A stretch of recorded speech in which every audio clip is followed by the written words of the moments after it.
Perahu pinisi bukan hanya menjadi kebanggaan masyarakat Tanah Beru, tapi juga Sulawesi Selatan.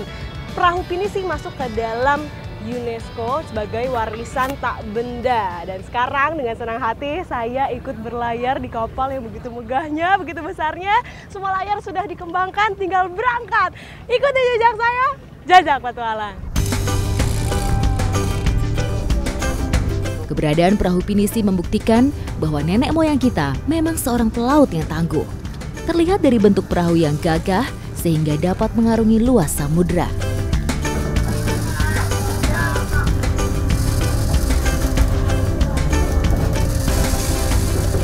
Jadi tiang-tiang di setiap pinisi itu dan juga layarnya ada filosofinya sendiri. Nah, termasuk dari tiangnya ada 2 kalau menurut cerita masyarakat, bermakna sebagai 2 kalimat syahadat, dan ada 7 helai lembar dari layarnya itu sendiri mengartikan ayat yang ada di surat Al-Fatihah. Kesempatan istimewa buat saya bisa berlayar menggunakan perahu pinisi dalam rangka memeriahkan festival pinisi kali ini. Karena biasanya, perahu pinisi tidak digunakan untuk pelayaran jarak dekat, melainkan jarak jauh. Tidak cuma 2 kapal pinisi yang berlayar, tapi juga diiringi sama kapal-kapal kecil yang ada di belakang saya dan juga sampai sana. Kita berlayar sampai di depan sana.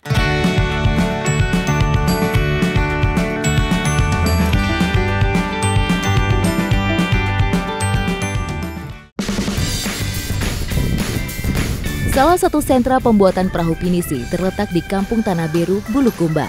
Di sini mayoritas masyarakatnya bermata pencaharian sebagai pembuat perahu pinisi. Nah, di depan saya adalah bagian yang paling utama dari tahap pembuatan kapal pinisi. Jadi ini adalah bagian lunas, kalau yang di bawahnya ini adalah bodobol. Fungsinya sebenarnya ini untuk menopang berat dari kapal itu sendiri. Lunas atau tulang rangka pada bagian bawah kapal pinisi ini menggunakan jenis kayu besi. Kayu ini tidak mudah lapuk dan tidak mudah dimakan serangga sehingga tahan lama. Dibutuhkan waktu hingga bertahun-tahun untuk menyelesaikan satu kapal hingga siap berlayar. Nah, ini salah satu pemasangan bodinya atau dinding-dindingnya. Karena ini ada sedikit ruang, jadi kita harus merapatkannya lagi. Ya. Tapi selain dipukul, caranya ini dikunci. Ya, dikunci ini namanya. Kayu tak hanya harus rapat dengan bagian bawah badan kapal, namun juga dengan bagian tiang, agar air benar-benar tidak bisa masuk ke dalam kapal. Coba Pak, saya mau pukul sekali. Pukul ya. Loh.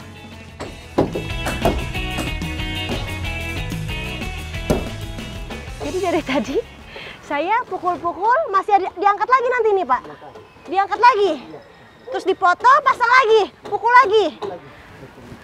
2 kali pengulangan. Oke.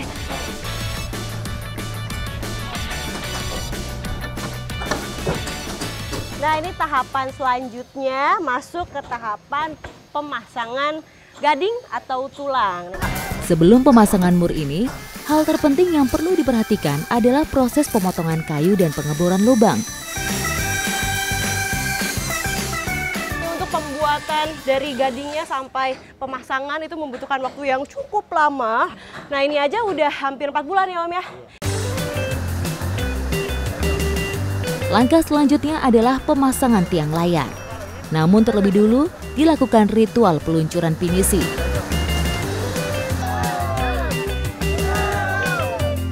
Pada momen ini, biasanya seluruh elemen masyarakat berkumpul untuk ikut andil.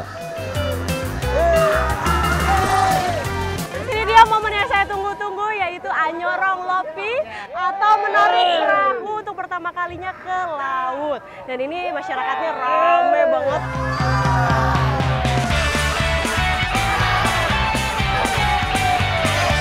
Walaupun pada bagian bawah pinisi telah dipasang jalur menggunakan balok-balok kayu yang sudah diberi oli, namun bukan hal mudah untuk melakukan peluncuran pinisi ini.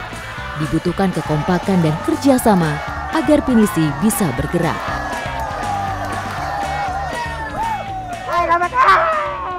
Bapak suaranya habis Bapak.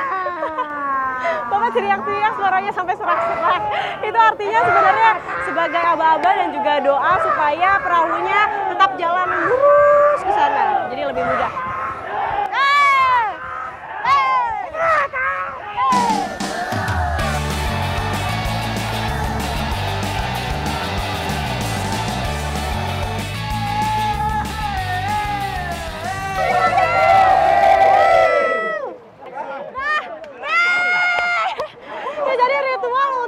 Peluncuran kapal pinisi memang tidak langsung semuanya masuk ke laut, tapi hanya bagian depannya saja. Jika udah mengenai air laut, tuh seperti di depan itu, berarti ritualnya sudah selesai.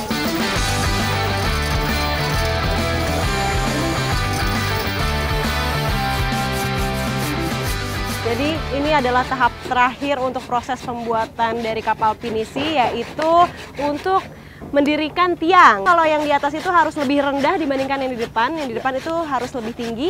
Nah, ini makanya sekitar 12 meter. Kalau yang di atas itu 8 meter.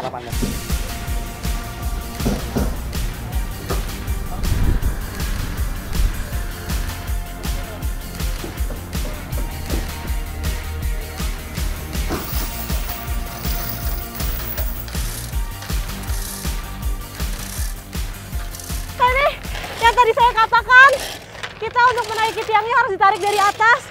Ya ini menggunakan katrol supaya tiangnya perlahan-perlahan naik, ditarik dari sisi atasnya. Tuh lihat udah setengah tiang, sebentar lagi akan berdiri. Wah, saya nggak sabar. Ayo Pak!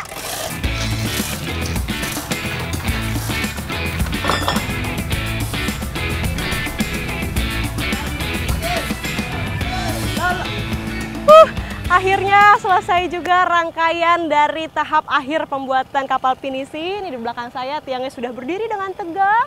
Dan di samping saya ini adalah contoh pinisi yang memang sudah bisa dipakai, sudah bagus, sudah rapi, tinggal jalan aja.